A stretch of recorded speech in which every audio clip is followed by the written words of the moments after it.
First sign பண்ணோம். அந்த நேரத்தில் பிவி சங்கர் அவருக்கு எனக்கு ரொம்ப நன்றி. இந்த ஸ்கிரிப்டை கரெக்டாக கொண்டு பார்க்காம ஒரு என்னை அறிமுகப்படுத்தி வச்சு ஒரு பெரிய கம்பெனிக்குள்ளே உள்ளே கொண்டு போனது அவர் தான். சரி, பிரகாஷ் சார், அப்புறம் அதுக்கப்புறம் தான் தங்கப்பார் சார், பிரபு சார் எல்லாமே அதுக்கப்புறம் தான் எனக்கு தெரிய வந்துச்சு.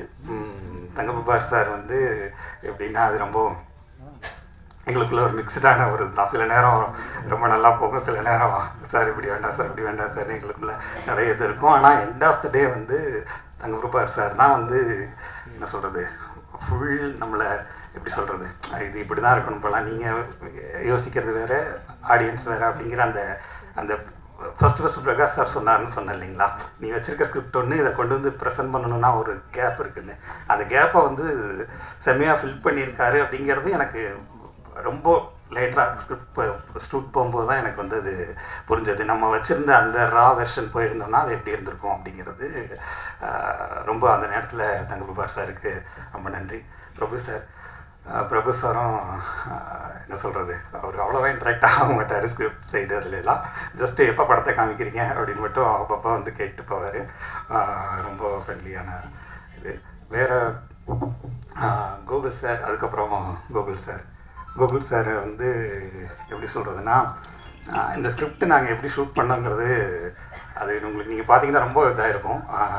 அது முழுக்க இவருடைய ஒரு அது என்ன சொல்கிறது, ஒரு ஆர்கிடெக்சர் மாதிரின்னு வச்சுக்கலாமே. இப்படி இந்த இதை இங்கே எடுப்போம், இது இங்கே எடுப்போம் அப்படிங்கிற அந்த அந்த அந்த சொல்லுவோம்ல, லெஃப்ட் பிரெயின் ரைட் பிரெயின் சொல்லுவாங்க. லெஃப்ட் பிரெயின் வந்து அனலிட்டிக்கலாக இருக்கும், ரைட் பிரெயின் வந்து க்ரியேட்டிவாக இருக்கும் அப்படின்னு சொல்லுவாங்கள்ல.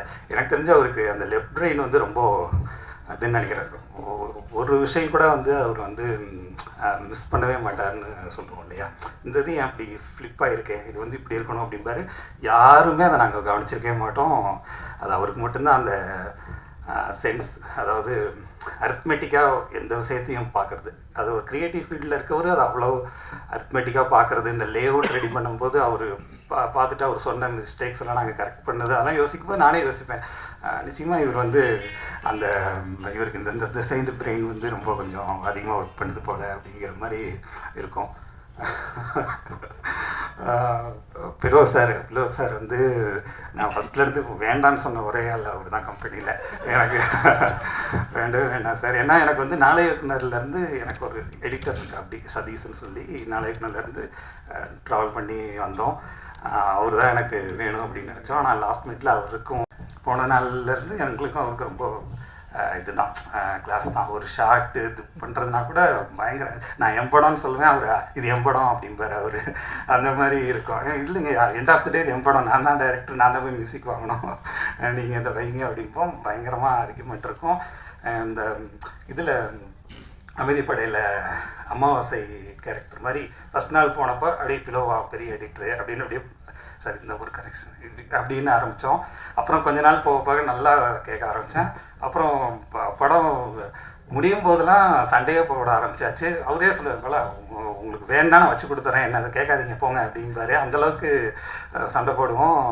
எண்ட் ஆஃப் த டே வாங்க சாப்பிட போகலாம் அப்படிங்கிற மாதிரி அதை எதையுமே மனசில் வச்சுக்க மாட்டார். அப்படி ஒரு இது. அப்புறம் விவேக் பிரசன்னா சார், அவர் சொன்ன மாதிரி அவர் 10 இயர்ஸாக தெரியும். ஷார்ட் ஃபிலிம் பண்ணும்போது அவர் என்னோடய ஷார்ட் ஃபிலிம் நாளை இயக்குனரில் கிட்டத்தட்ட இப்போ பண்ணியிருக்க கதையை நாங்கள் அதுக்கு முன்னாடியே இன்னொரு வெர்ஷன்னு சொல்லலாம். அந்த ஷார்ட் ஃபிலிமை அதை நாங்கள் எடுத்திருந்தோம். அதில் அவர் கிட்டத்தட்ட என்ன கேரக்டர் பண்ணியிருந்தாரோ அதோடைய இன்னொரு வெர்ஷன் கேரக்டர் தான் இப்போ இதுலேயும் பண்ணியிருக்காரு. அன்னையிலேருந்து கூட ட்ராவல் பண்ணிகிட்ருக்கிற ஒருத்தர். வேறு யாரையும் நான் மிஸ் பண்ணல. அப்புறம் என்னுடைய டைரக்ஷன் டீமில் என்னுடைய அசிஸ்டன்ட்ஸ் ஜெனித், சுகன், ஆஷிக், அப்புறம் கோ டைரக்டரு எல்லாருக்குமே என்னுடைய சார் அதே மாதிரி எப்படி பிலோ சார் எனக்கு வந்து இப்போ ஆர்கியூமெண்ட் ஆகிட்டே இருக்குமோ அது மாதிரி சாம் சார்ட்ட ஆர்கியூமெண்ட்டே இருக்காது. ரொம்ப ஃப்ரெண்ட்லியாக அப்படியே போனோன்னா ஆஹா இன்னும் கொஞ்ச நேரம் உட்காந்து பேசலாம் அப்படிங்கிற மாதிரி சாம் சார் என்ன சொன்னாலும் கேட்பார். ரொம்ப என்ன சொல்கிறது, நம்ம ஒரு ஃபஸ்ட் பட டைரக்டருங்கிற மாதிரி ஃபீல் பண்ணவே வச்சு மாட்டார். அப்படியே சார் பண்ணி பார்க்கலாம் சார், நம்மளே ஒரு நாள் சொல்லிவிட்டு நம்ம நேற்று சொன்ன சஜஷனே நல்லா இல்லை அப்படிம்போம். ஆனால் அவர் வந்து அதை வந்து நல்லா இல்லைன்னு சொல்ல மாட்டார். நான் ட்ரை பண்ணி பார்க்குறேன் சார் அப்படிம்பாரு. அவ்வளோ நம்மளை கம்ஃபர்ட்டாக பார்த்துக்கக்கூடிய ஒருத்தர் சாம் சார். அதே மாதிரி இப்போ அவரோட மியூசிக் வந்து இந்த படம் வந்து எப்படி அதை எலிவேட் பண்ணியிருக்கு அப்படிங்கிறது நீங்கள் படமாக பார்க்கும்போது தெரியும். மியூசிக் இல்லாமல் அந்த படம் பார்க்குறதுக்கும் மியூசிக்கோட அந்த படத்தை பார்க்குறதுக்கும் அவ்வளோ டிஃப்ரெண்ட் இருக்குது. ஏன்னா அங்கே என்னை அறிமுகப்படுத்தி வச்சு ஒரு பெரிய கம்பெனிக்குள்ளே உள்ளே கொண்டு போனது அவர் தான். சரி, பிரகாஷ் சார், அப்புறம் அதுக்கப்புறம் தான் தங்கபார் சார், பிரபு சார் எல்லாமே அதுக்கப்புறம் தான் எனக்கு தெரிய வந்துச்சு. தங்கபார் சார் எப்படின்னா அது ரொம்ப எங்களுக்குள்ள ஒரு மிக்சடான ஒரு தான். சில நேரம் ரொம்ப நல்லா போகும், சில நேரம் சார் இப்படி வேண்டாம் சார் இப்படி வேண்டாம் சார் எங்களுக்குள்ள நிறைய இது இருக்கும். ஆனால் எண்ட் ஆஃப் த டே தங்கபார் சார் தான் என்ன சொல்கிறது, ஃபுல் நம்மளை எப்படி சொல்கிறது, இது இப்படி தான் இருக்கணும் போலாம், நீங்கள் யோசிக்கிறது வேறு ஆடியன்ஸ் வேறு அப்படிங்கிற அந்த ஃபஸ்ட்டு பிரகாஷ் சார் சொன்னார்னு சொன்னேன் இல்லைங்களா, நீ வச்சுருக்க ஸ்கிரிப்ட் ஒன்று இதை கொண்டு ப்ரெசென்ட் பண்ணணுன்னா ஒரு கேப் இருக்குன்னு, அந்த கேப்பை செம்மையாக ஃபில் பண்ணியிருக்காரு அப்படிங்கிறது எனக்கு ரொம்ப லேட்டராக ஸ்கிரிப்ட் போகும்போது தான் எனக்கு அது புரிஞ்சது. நம்ம வச்சுருந்த அந்த ரா வெர்ஷன் போயிருந்தோம்னா அது எப்படி இருந்திருக்கும் அப்படிங்கிறது ரொம்ப அந்த நேரத்தில் தங்கபார் சாருக்கு ரொம்ப நன்றி. பிரபு சாரும் என்ன சொல்கிறது, அவர் அவ்வளோவா இன்ட்ராக்ட் ஆக மாட்டார் ஸ்கிரிப்ட் சைடு அதுலாம். ஜஸ்ட்டு எப்போ படத்தை காமிக்கிறீங்க அப்படின்னு மட்டும் அப்பப்போ கேட்டு போவார். ரொம்ப ஃப்ரெண்ட்லியான இது. வேறு கோகுல் சார், அதுக்கப்புறம் கோகுல் சார் எப்படி சொல்கிறதுனா, இந்த ஸ்கிரிப்ட் நாங்கள் எப்படி ஷூட் பண்ணோங்கிறது அது உங்களுக்கு நீங்கள் பார்த்தீங்கன்னா ரொம்ப இதாக இருக்கும். அது முழுக்க இவருடைய அது என்ன சொல்கிறது, ஒரு ஆர்கிடெக்சர் மாதிரின்னு வச்சுக்கலாமே.